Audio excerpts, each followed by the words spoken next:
Hi everyone, we're still in lockdown, so we're in my home, and it seemed like a really good chance to talk to you about how to write a screenplay. Now the screenplay is so incredibly important because it's basically like the first step that you can take in the filmmaking process. It precedes storyboarding, casting, costume design. You can't really do any of these things until you have the screenplay. So in this video I'm going to show you how to actually format one and maybe give you a few tips on how to actually write one yourself. So here's a quick bit of trivia for you. If you've ever wondered why screenplays always look the same in terms of their formatting, it's because of the development of the Hollywood system in the 30s and the 40s. Big studios of the time like Paramount and MGM were streamlining and standardizing many of the filmmaking processes, including screenplays, so that it became standardized as talent was shared between various studios. So now we have the screenplay that we all recognize and that we need to follow the format of if we want our work to look professional. Now the first thing you're going to need to do is pick a piece of software to write with, and there's a whole ton of pieces of software and even websites out there to help you with this. In the past I've used Studio Binder, which offers a free account but limits you to one project on a go at a time, and Writer Duet, which I'm going to be using today, which also offers a premium version but provides you with more than enough functionality to start writing with the free version. Then again, you could just use good old Microsoft Word or Google Docs, which is obviously free, but it requires a bit more formatting on your part. So the way we're going to do this is exactly the same as what we did in my storyboarding video, which is to do the whole process in reverse. We're going to take a clip and try and turn it into a screenplay. Here's the clip that I've selected.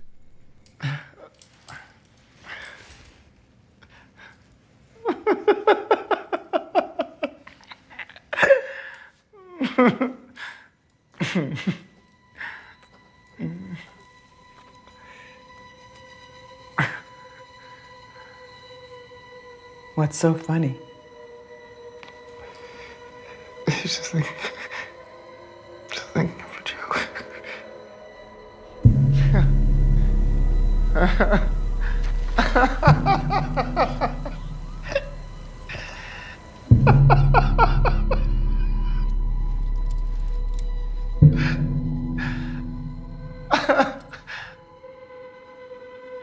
Do you want to tell it to me?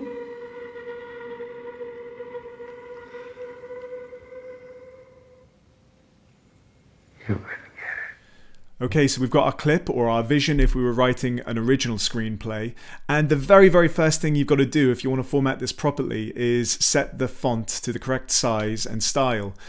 Now, what you need to do if you're using Word or Google Docs is to set it to Courier size 12. If you're using something like Writer Duet, then that'll be taken care of for you. But the reason this is important is one, like I say, it's an established convention, it's how it should look. But two, the rule of thumb with the screenplay is that every page will equate to 1 minute of actual on-screen time. So, you know, give or take, a 120-page script will be something like a 2-hour movie. Okay, so let's get started. The very first thing you're going to put on your screenplay is a slug line. A slug line tells you that a new scene has started, and it basically establishes in a nutshell what the scene is, where it's taking place. So I'm going to go ahead and put in my slug line. Now this is all written in capital letters, and it starts off always by saying whether it's exterior or interior. Now mine is actually interior. So we know that this takes place inside. Now we can actually say where it is, and in our case this is an interview room. And the last thing we have to put in is the time of day, whether it's day, night, afternoon, morning, and from what I can see from the windows this one appears to be day. So there we go, that is our slug line. It tells us there's a new scene and where it takes place.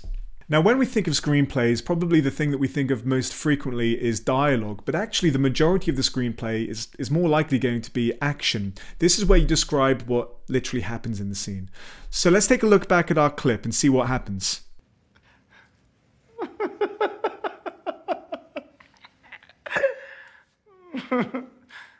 Now action is always written in the present tense, and in it we're going to describe what happens, who does specific actions, and there's a certain way that we're going to write it. Now I'm going to introduce the scene slightly first. We are in a cold, soulless interview room of a hospital. Barred windows and a two-way mirror. are the only decoration. So obviously the slug line didn't really provide us with a broad description of what the actual room looks like. This is our chance to do that. Now I'm about to introduce some character actions now. And the first time you mention a character in a scene, you write their names in capitals, just so it really draws your attention to them. So I'm going to write Joker is laughing uncontrollably. He is smoking a cigarette, but his hysteria is so uncontrollable that he ignores it. He sounds in pain. Sat opposite is hospital worker. She patiently waits for him to stop laughing and clearly doesn't share the joke.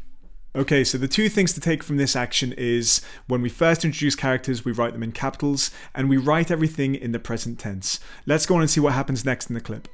What's so funny? It's just like of a joke.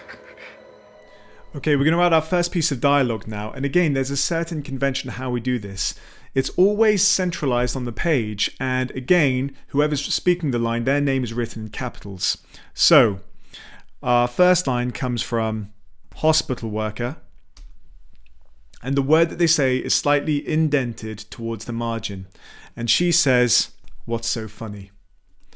I could go back to action now if it was a case of there's another action between lines, but actually we go straight into the Joker's next line. So we're going to go into another character line. This time it's Joker who replies.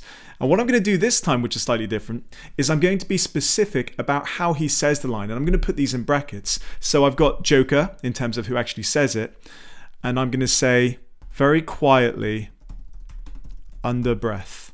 And then we can just carry on with the normal line. And he says, I was just thinking of a joke. That's one option in terms of your screenplay writing, is to actually give direction to the actors. Now they're obviously going to interpret their lines in their own way, but there might be certain cues that you want to give them in terms of how a line is delivered. So the next thing that happens in the clip is this.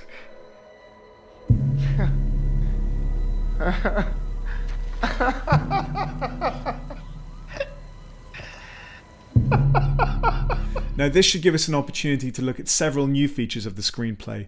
First off, we're cutting to a new scene, but also the sound from the previous scene carries on. So how do we actually show that?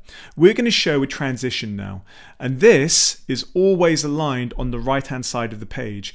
99% of the time it's going to be cut to. You cut between scenes. Sometimes it might be a dissolve, it might be a dip to black. Broadly speaking, you only really put this down between scenes. The edits within a scene, that's the job of the editor. But in our case, we are going to write cut to. And since this is technically a new scene, we're going to go back to a slug line. So unlike last time, this time we are going to go exterior, alleyway, night. So we've got another slug line. We've clearly changed to a new scene, and there's no dialogue in this particular scene. It's just action. Now that's absolutely fine. Sometimes there are scenes without any dialogue. Famously, it was done brilliantly for the first 15 minutes of There Will Be Blood, in which case you just need to rely more on your description of the scene. Now to describe this scene, I'm going to actually refer to a camera movement. So I'm going to say we track back, which I've written in capital letters to show it's a very specific action. You very, very rarely refer to specific shot choices in the screenplay. Again, that's the job of the storyboard artist, the director, the cinematographer. It's not really in the remit unless absolutely necessary in the screenplay. So I'm going to say we track back from a grim scene in a dirty, cluttered alleyway where a young Bruce Wayne stands over the recently murdered bodies of his parents. Now the Joker's laughter actually does carry on throughout this clip, so we are going to refer to it, and again there's another way of showing this. So we're going to write down Joker, as he's the person who's speaking, and then on brackets in the next line we are going to say voiceover. Laughter continues. Now I've obviously put that in square brackets just to separate it from actually saying the words laughter continues. His laughter is continuing and we can hear it from the previous scene. Now that's actually all there is to this clip. We cut away and we see that shot while he carries on laughing. And very often in film you do have scenes where there's quite a lot of cross-cutting between scenes. And can you imagine it would get absolutely tiresome to continually having to write that slug line again and again and again. Once you've done it once, it's a lot easier to cut back. So what we're going to do now is going to write another transition, which again goes on the right hand side of the page. And this time, rather than writing cut to, we are going to write back to. So this establishes we are going back to the previous scene before the one we just had. So we've got our slug line, we are going to say interior, interview room, and it's still day. And the next thing to happen in the clip is... Do you want to tell it to me?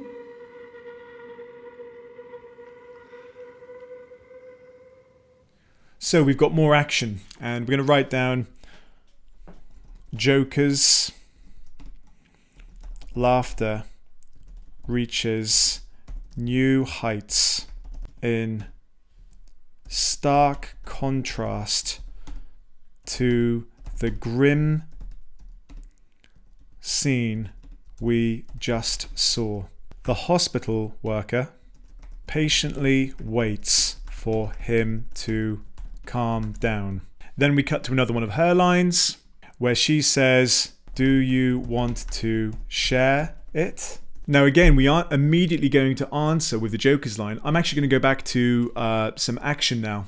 This question seems to sober him, and his expression becomes more vacant, like she has just killed the whole joke. So there we are, we've kind of finished the whole scene there, and we've actually covered all of the different things that you need to format in a certain way. Now that's pretty much the hardest thing there is to it. Once you get your head around the formatting, it's simply a case of writing down your ideas. So let's just recap quickly what we've done. A scene starts with a slug line where you identify whether it's interior or exterior, where it is, and the time of day. And it's always written in capital letters. Next up, you might have some action, which is written in present tense, and certain actions and characters are written in capital letters. Next up, if you have any dialogue, that's written in the center of the page. The character's name is written in bold. And if you want to add any direction on how they say their lines, that can be added in brackets. You might want to transition to different scenes, in which case that's written on the right-hand margin, and it's your usual kind of media terminology: cut to, fade to, dip to black, that sort of thing. Now, something you might have noticed that we've not really done is we haven't put in any mention of the music, and this is intentional. You very, very rarely find this on a screenplay, and that's just because that is the job of the composer. If it's a soundtrack or a score, that's something the director will have in mind and work on with the composer. So again, it's not really in the remit of the screenplay, except in certain circumstances where it's like where we have that line, "That's life" at the end. So that's pretty much everything, guys. I hope you found that useful. Where we are in lockdown, the best thing I can advise you doing is to just have a go at start writing a screenplay. It's really fun. Check out Writer Duet. It's a free service and it will really, really help you in your filmmaking career. As always, thanks very much for watching. If you haven't already, make sure you like and subscribe. And if you're looking for where to go next, I'd recommend maybe checking out my video on how to storyboard. If you've got a completed screenplay, it's a logical next step in the filmmaking process. See you next time.